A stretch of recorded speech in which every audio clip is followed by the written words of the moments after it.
marine mammals was that was mentioned in your book, exactly that quote. Okay, all right. So I have a classic speech on that I was giving. Okay, I finished giving that speech, and I was sitting in this restaurant, and over my head there was a chandelier about 20 feet above my head that weighed 150 pounds, and that chandelier suddenly let go, and it dropped down and hit me on the head. Okay. Unbelievable. And it almost killed me on the spot. Now, what the interesting thing about this is that while it almost killed me at the spot, the word got around that I was killed. Okay? Oh my goodness, so they think you actually did die. That's exactly right. Okay? No. But then what happened was as follows, is that I now get under I didn't die, okay?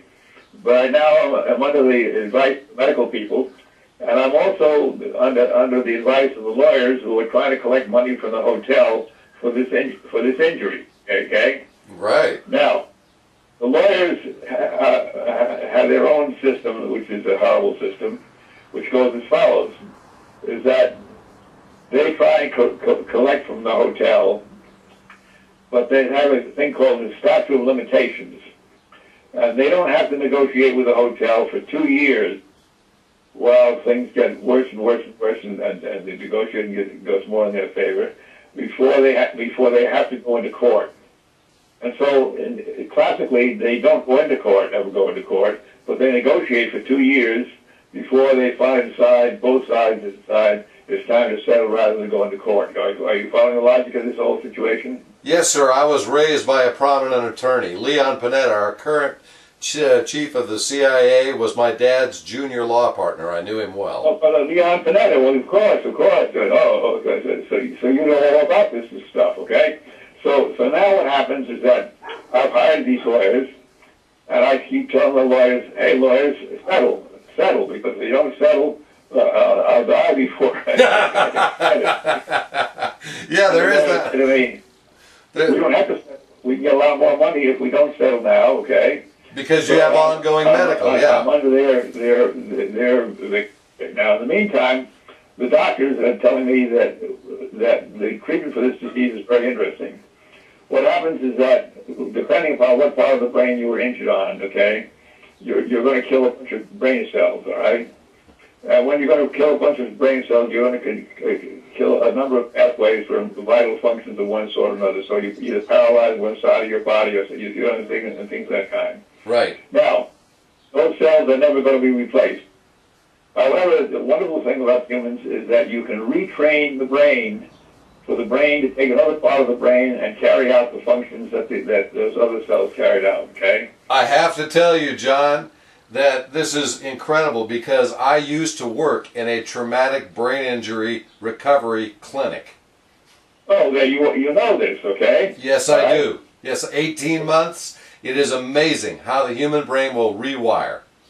That's right. Now, it turns out that this rewiring process takes about 2 years, okay? All right? So you're going to come out of rehab in 2 years. You're going to have your legal problem solved in 2 years, okay? And you're not, and you're still going to be handicapped for 2 years. You see what I'm saying? Yes, sir. So what are you going to do? So what I've done, and I now tell you because it's important to know this. The Navy has a thing called a binnacle list. You know what a binnacle list is? Oh, it slips my mind, but I have heard the term from a merchant marine captain friend of mine. Okay, what happens when you're out at sea and a sailor on the ship, with his naval vessel or any vessel, and the sailor is ill? He puts his name on a list which is put on the binnacle, and it says, I'm ill. At that point, the sailor is relieved of all of his responsibilities. All of his responsibilities, as long as he's on the binnacle list, okay? Understood. Now, this is interesting, because here you have a ship going into battle, okay? All right? And it goes into battle, and all of a sudden, a sailor is who has a critical position on the ship, is on the binnacle list. Guess what? You can't. He's not allowed to carry that function out. Right. So you have a crippled ship. To another, they will not allow someone on the medical list to participate in the voyage. You see that? Okay. So I put myself on the medical list, and generally speaking, and with one exception, and you're one of the exceptions, when people want to talk to me about my profession or technology or things of this kind, I tell them, hey, come back and see me in a year. Come back and see me in 2 years, okay? Because I'm not carrying out my technical profession. I happen to be a member of the bar, okay? I'm not taking any cases as a member of the bar, and I'm not doing all those things. And then I say, however, if you want to send me a get well or drop dead card, you can do that. Or if you want to visit me on a condolence visit, come and schedule it through my wife. You just call my wife up and say, I want to have a condolence visit with John Craven. And she says, okay, yes, and you get that, okay? With one exception, and you are the exception. If any reporter calls me up, I have a rule about reporters that call me up. And that is that I will get back to them if I have to follow them to the ends of the earth. Because the last thing that I want you to say is that I was not available for comment. You see that? Mr. Craven, I am so blown away, John. This is far, far, far beyond anything I expected to hear from you. And God love you, sir. It's amazing, amazing to find someone of your caliber of achievement and education and knowledge about this still available to those people who are simply willing to call up and ask. God love you. I just can't believe that this is that easy to do, that I was able to just look at this book. Your book has been staring at me for 3 weeks now and yelling at me. And literally, I'm a guy who, because I'm a writer in the background, I have, when something like the Gulf is developing and I have a book like yours sitting on the shelf and it starts yelling at me, sooner or later I know I'm going to go find John Craven. And but you also know you're going to write something, isn't that right? Yes, sir. Yes, sir, I am. You're going to write something and you're going to get it published, is that right?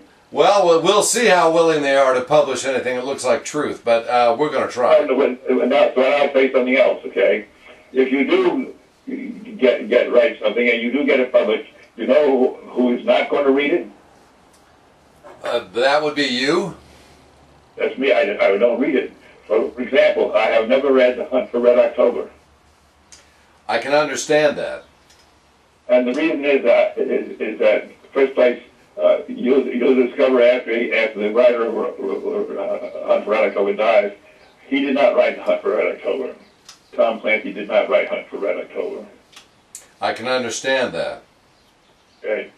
So, but and the thing is, I don't like to read something that people wrote about something I'm involved with, because I don't want to mix my knowledge of fact, which comes from empirical experience, with fiction. You see, that was the big problem with poor Ronald Reagan. Ronald Reagan actually thought that some of the roles he played in the movies were true. Well, I never met Reagan, and I try to reserve following popular opinion judgments about people I've never met. A lot of people get annoyed when I do that. Well, but you have a right to have these opinions simply because you're a journalist and you publish, okay? Okay. If somebody calls me up and they're not a publisher and not a journalist and they're interested in getting details, they don't get this kind of response from me. Understood, sir. I am extremely appreciative of your taking the time to be this clear about everything. So I wanted to ask you another question. Is there time for that? Well, hey, you can ask me questions. You can call me again tomorrow. You can call me in a half an hour. You can call me in a day, a week. You can call me anytime. And anytime you call, I'll respond. Okay. And it may be that I have to respond to short because we're all information overloaded, but you see, right now, so let me tell you something. It's very interesting. What time is it in the morning? It's early in the morning here in Hawaii. Okay, all right. Yes, sir. I have a feeling from somewhere that I was going to get a call from a reporter from New York